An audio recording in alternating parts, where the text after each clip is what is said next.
2026 SSLC higher secondary vocational higher secondary പരീക്ഷാ തീയതി പ്രഖ്യാപിച്ചു. പരീക്ഷകൾ മാർച്ച് 5-ന് ആരംഭിക്കും.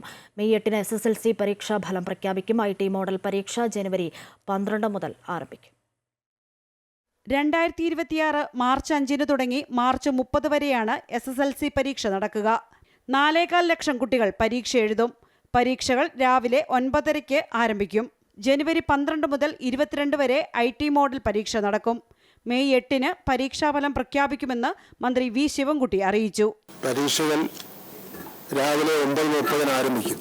മൂല്യനിർണ്ണയം 2026 ഏപ്രിൽ 7 മുതൽ 25 വരെ. ഫലപ്രഖ്യാപനം പ്രതീക്ഷിക്കുന്ന തീയതി 2026 മെയ് 8. 4,25,000 കുട്ടികളാണ് 2026 മാർച്ചിൽ SSLC പരീക്ഷ എഴുതുന്നത്. Higher secondary, vocational higher secondary 1-ാം വർഷ പൊതുപരീക്ഷ മാർച്ച് 5 മുതൽ 27 വരെയാണ്. 2-ാം വർഷം മാർച്ച് 6 മുതൽ 28 വരെയും നടക്കും. 1-ാം വർഷ പരീക്ഷ ഉച്ചയ്ക്ക് 1:30-നും 2-ാം വർഷ പരീക്ഷ രാവിലെ 9:30-ക്കും ആരംഭിക്കും. സംസ്ഥാനത്ത് 3000 പരീക്ഷാ കേന്ദ്രങ്ങളിലാണ് പരീക്ഷ നടക്കുക. പൊതുപരീക്ഷകൾക്ക് മുന്നോടിയായിട്ടുള്ള മാതൃകാ പരീക്ഷകൾ ഫെബ്രുവരി 16 മുതൽ ഫെബ്രുവരി 26 വരെയുള്ള ദിവസങ്ങളിൽ നടക്കും. അമൃത ന്യൂസ്, തിരുവനന്തപുരം.